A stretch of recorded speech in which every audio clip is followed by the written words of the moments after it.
গুৱাহাটীৰ জালুকবাৰীত নিৰ্মাণ হ'ব দেশৰ প্ৰধানমন্ত্ৰী নৰেন্দ্ৰ মোদীৰ এটা বিশাল প্ৰতিমূৰ্তি।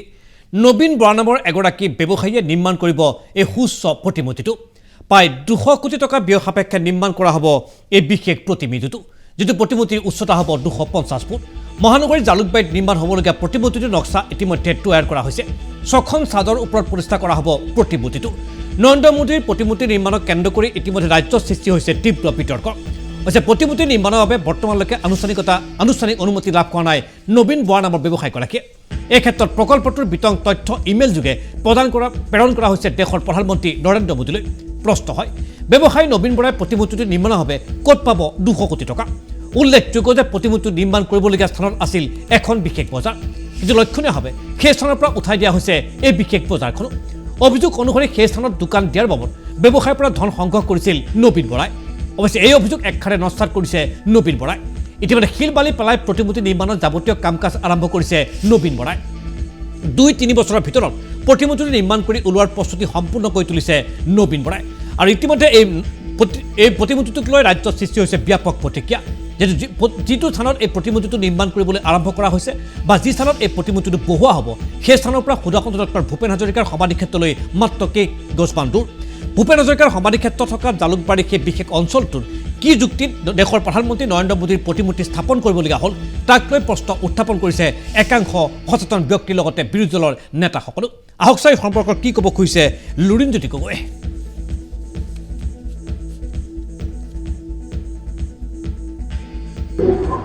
সুধাকণ্ঠ ডক্টৰ ভূপেন হাজৰিকা, যিগৰাকী অসমৰ জাতীয় জীৱনৰ এগৰাকী গণশিল্পী, আমাৰ সকলোৰে কাৰণে স্বাভিমানৰ প্ৰতীক।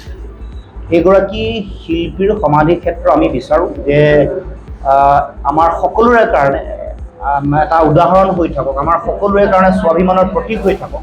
আৰু এই শিল্পীগৰাকীক তেওঁৰ সমাধি ক্ষেত্ৰক এটা বিশেষ মৰ্যাদা দিব লাগে, যাতে পৃথিৱীৰ সকলো প্ৰান্তৰ মানুহে আহি উপলব্ধি কৰে যে ডক্টৰ ভূপেন হাজৰিকা নামৰ এগৰাকী মহান গণশিল্পী আছিল, যিগৰাকী শিল্পীৰ সৃষ্টিয়ে জাতীয় জীৱন, সমাজ জীৱন, মানৱ জীৱনক উদ্বুদ্ধ কৰিছিল। আৰু তেওঁৰ সৃষ্টিশীল সকলো কৰ্মৰাজিত মানৱীয় প্ৰমূল্য, বিশ্ব ভাতৃত্ববোধ, সৰ্বজনীন আবেদনসমূহ সকলোতে আছে। গতিকে সেই সমাধি ক্ষেত্ৰ তেনেকৈ থকাটো বিচাৰিছোঁ। গতিকে তাৰ সেই সমাধি ক্ষেত্ৰৰ কাষতে এগৰাকী বিশেষ ব্যক্তিয়ে 200 কোটি টকা দান দিব বুলি কৈ ভাৰতবৰ্ষৰ প্ৰধানমন্ত্ৰীৰ 190 ফুটৰ যিটো প্ৰতিমূৰ্তি গঢ়িব খুজিছে, এই প্ৰতিমূৰ্তি গঢ়িব খোজা যিটো কথা, এইটো আচলতে সেই স্থানত নকৰি বেলেগ স্থানত কৰিব পাৰিলে। প্ৰথম কথাটো হ'ল যে কোনোবা এগৰাকী বিশেষ ব্যক্তিয়ে 200 কোটি টকা এটা দান কৰিব, তেওঁ 200 কোটি টকা এটা দান কৰিব পৰা তেওঁৰ সক্ষমতা আছে নাই, তেওঁ কোন হয়, তেওঁ কি ব্যৱসায় কৰে, তেওঁ কিমান কৰ কাটল দিয়ে, টেক্স কিমান দিছে চৰকাৰক, এইবোৰ সকলো কথা পৰ্যালোচনা হ'ব লাগে, বিশ্লেষণ হ'ব। সেয়া অসম জাতীয় পৰিষদৰ সভাপতি লুৰিণজ্যোতি গগৈৰ বক্তব্যতে প্ৰশ্ন উত্থাপন কৰিছে যে 200 কোটি টকা ব্যয় কৰিবলৈ নবীন বৰাৰ স্থাবৰ আৰু অস্থাবৰ সম্পত্তিৰ কিমান মালিক, আৰু প্ৰশ্ন উত্থাপন হৈছে এই 200 কোটি টকা ক'ৰ পৰা পাব নবীন বৰাই। আহক চাই সম্পৰ্কৰ প্ৰতিক্ৰিয়া ব্যক্ত কৰিছে অসম প্ৰদেশ কংগ্ৰেছ কমিটিৰ সভাপতি ভূপেন কুমাৰ বৰাই। ভূপেন বৰাৰ প্ৰতিক্ৰিয়া কি? হিমন্ত বিশ্ব শৰ্মা ডাঙৰীয়াই যে নৰেন্দ্ৰ মোদী ডাঙৰীয়াৰ মূৰ্তি বনাইছে, এইটো বহুত দিন টিকি থাকিব বুলি নাভাবিব। এইটো বহুত দিন তিষ্ঠি থাকিব নোৱাৰে। আমাৰ কংগ্ৰেছত থাকোঁতে বৰ্তমান অসমৰ মুখ্যমন্ত্ৰীয়ে জালুকবাৰীত এটা কংগ্ৰেছৰ অফিচ বনাইছিলে। যেতিয়া কংগ্ৰেছৰ পৰা বিজেপিলৈ গুচি গ'ল, সেইটো ভাঙি পেলালে আৰু মাটিখিনি দখল কৰাই দিলে। এতিয়া বিজেপিত আছে, মোদী মূৰ্তি বনাইছে, কাৰণ মোদী ডাঙৰীয়াই সৰ্বানন্দ সোণোৱাল ডাঙৰীয়াক ভাল পায়। গতিকে যেনে তেনে যাতে সময়খিনি পাৰ হয়, মোদী ডাঙৰীয়াৰ যাতে মনটো ভাল লাগি থাকে, কাৰণ তেওঁ সেইবিলাক ভাল পায়। নহয় টকা ক'ৰ পৰা আহিব, খবৰ ল'ম। এইটো তৈলমৰ্দন। যেতিয়া কংগ্ৰেছত আছিলে হিমন্ত বিশ্ব শৰ্মা ডাঙৰীয়া, তেতিয়া তৰুণ গগৈ ডাঙৰীয়াক মোৰ পিতৃ বুলি কয়, ডক্টৰ হেমপ্ৰভা শইকীয়া ডাঙৰীয়াক মাতৃ বুলি কয়। আপুনি যেতিয়া বিজেপিলৈ গ'ল, তৰুণ গগৈ ডাঙৰীয়াক হেণ্ডকাপ লগাব বিচাৰিছিলে। কাইলৈ যেতিয়া 24ত পদ পৰিৱৰ্তন হ'ব, এই মূৰ্তি মাটি যে আবণ্টন দিছে, সেইটো তেওঁ নেক্সট যিটো পাৰ্টিলৈ যাব, সেই পাৰ্টিৰ নামত আবণ্টন দি দিব। সেয়া অসম প্ৰদেশ কংগ্ৰেছ কমিটিৰ সভাপতি ভূপেন কুমাৰ বৰাৰ তাৎক্ষণিক প্ৰতিক্ৰিয়া। আহক চাই সম্পৰ্কৰ সদৌ অসম ছাত্ৰ সন্থাৰ মুখ্য উপদেষ্টা ডক্টৰ সমুজ্জ্বল কুমাৰ ভট্টাচাৰ্যৰ বক্তব্য কি? ভূপেন দাৰ জন্মদিনত আৰু বেলেগৰ কথা পতাৰ কোনো প্ৰয়োজনেই নাই। আৰু ভূপেন দাৰ ব্যক্তিত্ব একক, অনন্য, তুলনাবিহীন। ইতিমধ্যে কাম আৰম্ভ হৈ গৈছে। ভূপেন দা মানে কি? ভূপেন দাৰ ব্যক্তিত্বই হ'ল একক, অনন্য, অদ্বিতীয়। কোনোবাই ভূপেন দাৰ ব্যক্তিত্বৰ লগত তুলনা কৰিবলৈ চেষ্টা কৰি লাভ নাই। ভূপেন দাই। এয়া সদৌ অসম ছাত্ৰ সন্থাৰ মন্তব্য, সমুজল কুমাৰ ভট্টাচাৰ্যৰ মন্তব্য। আমাৰ আজি জ্যেষ্ঠ সাংবাদিক নয়নজ্যোতি ভূঞাই সাক্ষাৎ কৰিছিল নবীন বৰাক, বিতৰ্কিত ঠিকাদাৰ নবীন বৰাক সাক্ষাৎ কৰিছিল আমাৰ সাংবাদিকে। আমাৰ সাংবাদিকৰ প্ৰশ্ন, আপুনি কিয় এনেধৰণৰ এটা পদক্ষেপ গ্ৰহণ কৰিলে? এই পদক্ষেপ সম্পূৰ্ণ কৰিবলৈ অৰ্থাৎ নৰেন্দ্ৰ মোদীৰ 200 ফুট উচ্চতাৰ এই বিশাল প্ৰতিমূৰ্তি স্থাপন কৰিবলৈ আপুনি ক'ত পাব 200 কোটি টকা? আমাৰ সাংবাদিকৰ এই ক্ষুদ্ৰ প্ৰশ্নৰ কিছু উত্তৰ দিলে নবীন বৰাই। আচ্ছা, নবীন বৰাৰ সেই কি উত্তৰ এই প্ৰশ্নৰ ওপৰত?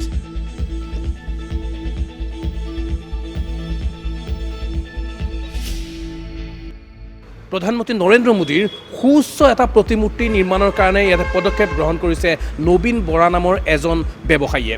আৰু তেওঁ এই যিখিনি ভূমি দেখিছে, এয়া এখন বজাৰ আছিলে, এইখিনি তেওঁৰে মাটি। আৰু ইয়াত জালুকবাৰীৰ এই অঞ্চলটোত এখন বজাৰ আছিলে। এতিয়াও দেখিছে যে ইয়াতে বজাৰৰ কাৰণে যিবোৰ আন্তঃগাঁথনি, সেই আন্তঃগাঁথনি নিৰ্মাণ কৰা গৈছিলে। কিন্তু হঠাতে বজাৰখন বন্ধ কৰি দিছিলে। বন্ধ কৰি দিয়াৰ তাই উদ্দেশ্যটো হ'ল যে ইয়াত প্ৰধানমন্ত্ৰী নৰেন্দ্ৰ মোদীৰ এটা সুউচ্চ প্ৰতিমূৰ্তি বনোৱাৰ তেওঁ পৰিকল্পনা কৰিছে। কিয় তেওঁ এই পৰিকল্পনাটো কৰিলে? আৰু এই প্ৰতিমূৰ্তিটোত যিমানখিনি খৰচ হ'ব, প্ৰায় 200 কোটি টকা খৰচ হ'ব বুলি আমি গম পাইছোঁ। সেই 200 কোটি টকা কোনে যোগদান ধৰিব? আৰু এই বজাৰখন ভাঙি ইয়াত প্ৰতিমূৰ্তি নিৰ্মাণ কৰাৰ আঁৰত তেওঁ কেনেকুৱা ধৰণৰ এটা ইনস্পাইৰেশ্যন পাইছে, বা কিয় তেওঁ এই সিদ্ধান্তটো ল'ব লগা হ'ল, কিয় তেওঁ এনেকুৱা ধৰণৰ এটা সিদ্ধান্ত গ্ৰহণ কৰিব লগা হ'ল যে প্ৰধানমন্ত্ৰী নৰেন্দ্ৰ মোদীৰ ইয়াতে প্ৰতিমূৰ্তি তেওঁ নিৰ্মাণ কৰিব? সেই গোটেইখিনি কথা, আপোনালোকৰ মনত যিখিনি ক্ষুধনি আছে বা মোৰ মনত যিখিনি উৎকণ্ঠা আছে, এই গোটেইখিনি কথা আমি তেওঁৰ পৰা জানিব বিচাৰিম। প্ৰথমতে আমি চিনাকি কৰি দিব বিচাৰিছোঁ নবীন বৰা। আমাৰ সৈতে আছে এজন উদ্যোগী, ব্যৱসায়ী, আৰু লগতে আমি আপোনাক প্ৰথমতে প্ৰাগ নিউজৰ তৰফৰ পৰা শুভেচ্ছা জ্ঞাপন কৰিছোঁ। তো প্ৰথমতে অসমৰ ৰাইজে সেই কথাটো জানিব বিচাৰিব এতিয়া সকলোৱে মনত, যে কিয় নৰেন্দ্ৰ মোদীৰ প্ৰতিমূৰ্তি বনোৱাৰ কাৰণে আপুনি আগ্ৰহী হ'ল, বা কেনেকুৱা এটা পৰ্যায়ত আছে, কেনেকুৱা ডিজাইন কৰিছে, কি আৰ্হিত হ'ব, এই গোটেই কথাখিনি যদি অকণমান কৈ দিয়ে। প্ৰথমতে কিয় আপুনি প্ৰধানমন্ত্ৰীগৰাকীৰ প্ৰতিমূৰ্তি বনোৱাৰ এই সিদ্ধান্তটো ল'লে? যেতিয়া ব্যৱসায় কৰি আছিলে ছাৰ, কোনেও আমাৰ ঠিকাদাৰৰ পৰা কোনেও ছাজেশ্যন নলয়, ধামকি দিয়ে আৰু এইটো কৰ যা, সেইকেইটা ৰদখিনি পেলাই দে, চিমেণ্টটো পেলাই দে, এইখিনি এনেকৈ কৰিবি। আৰে আমাৰতো যে পঢ়া শুনা আছে, আমিও যে কিবা তাত যে কণ্ট্ৰিবিউট কৰিব পাৰোঁ, ব্ৰেইনৰ মানসিক কিছু ডেভেলপমেণ্ট আমি কৰিব পাৰোঁ ছাৰ, সেইটো আমাক দিয়া নাছিল। প্ৰথম প্ৰধানমন্ত্ৰী হৈ তেখেতে আমাৰ পৰা ছাজেশ্যন বিচাৰিছিলে, প্ৰত্যেক চিটিজেনৰ পৰা মনৰ খুব আৱেগ তেওঁ জানিব বিচাৰিছিল। আৰু মই তেতিয়াৰ পৰা তেখেতৰ লগত কৰেছপণ্ডেণ্ট কৰিছোঁ। কৰাৰ পিছত মানে 14 চনৰ পৰা 16 চনৰ 29 নৱেম্বৰত ছাৰে মোক এখন চিঠি দিছিল যে আপুনি এইটো কৰিয়ে থাকক, মানে মোক ছাজেশ্যনটো কণ্টিনিউ কৰিব। You continue with your honest and unbiased opinions. This will be extremely helpful for me personally and for the government.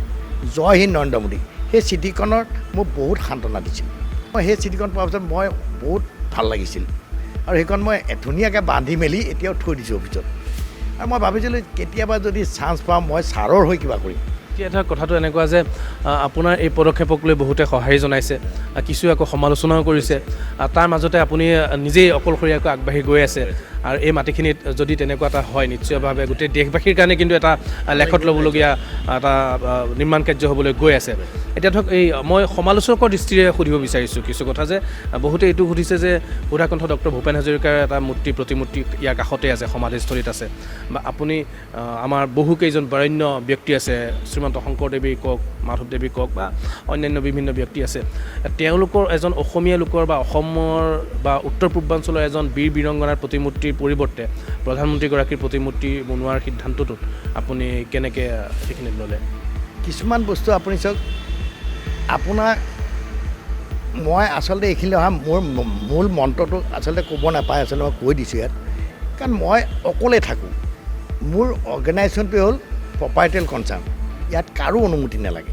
Narendra Modi sir মানে এইটো মানে এই চিঠিখনৰ পিছত মোৰ এটা মনত ভাৱ আহিল যে মানুহটো বেছি দিন নাথাকে, 60 বছৰ মানে মই হিচাপ কৰি থাকোঁ, 60 বছৰ কিন্তু 21,900 দিন মুঠেই। তাৰে পঢ়ি থাকোঁতে দেখিলোঁ মই 9,000 কিমান দিন গ'লেই, থাকিল 11,000 দিন। এই 11,000 দিনত কাম কৰি কৰি দেখিলোঁ আৰু নাই দেখোন টাইম। ইফালে যেতিয়া চাহ পইচা হ'ব আপোনাৰ, তেতিয়া 60 খৰচ কৰিবই কৰিব। যেতিয়া খাটি কৈছোঁ তেতিয়া ভগৱানে আপোনাক পইচা দিয়ে, তেতিয়া দৰকাৰ নাইকিয়া হয়গৈ আপোনাৰ। বহুতে কয় এতিয়া পইচা লাগে, এতিয়া খাটিৰ পিছত ছাৰ পইচা গোটাই আপোনাৰ তেতিয়া গম পাব যেতিয়া আপোনাৰ খাটি হ'ব। তেতিয়া এইটো 40ত হোৱা ভাল আছিল, নহয় 40ত নহয়, তেতিয়া আপুনি দৌৰি থাকক। ভগৱানে বৰ সাংঘাতিক ধৰণে পলিটিক্স কৰি থাকে নে, 60 পিছত দিব আপুনি চব মানুহকে চাবচোন।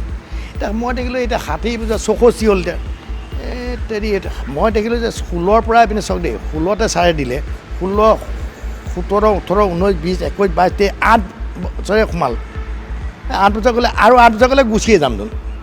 এটা কথা যে 70 হৈ যাব, মোদী চাহ বা থাকে নাথাকে।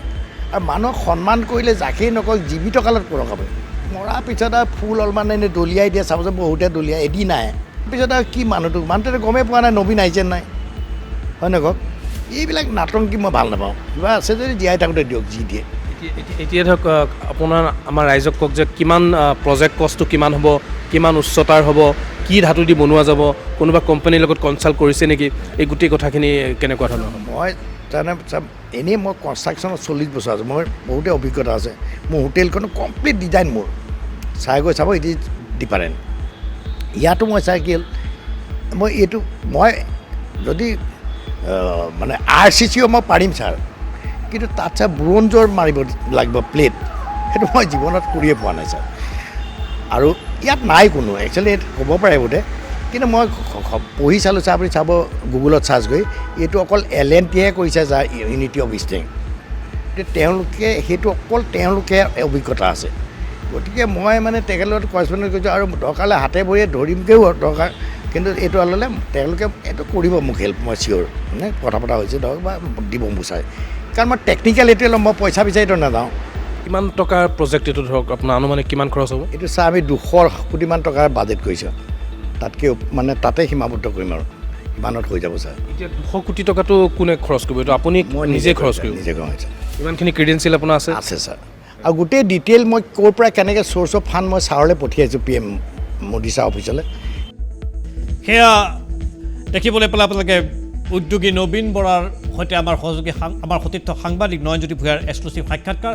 তেওঁ স্পষ্টকৈ প্ৰকাশ কৰিছে যে 200 কোটি টকা ব্যয় সাপেক্ষে জালুকবাৰীত স্থাপন কৰা হ'ব নৰেন্দ্ৰ মোদীৰ প্ৰতিমূৰ্তি, আৰু এই সম্পৰ্কত তেওঁ বহুখিনি আগুৱাই যোৱা বুলিও সাংবাদিকৰ সৈতে হোৱা বাৰ্তালাপত স্পষ্টকৈ প্ৰকাশ কৰিলে।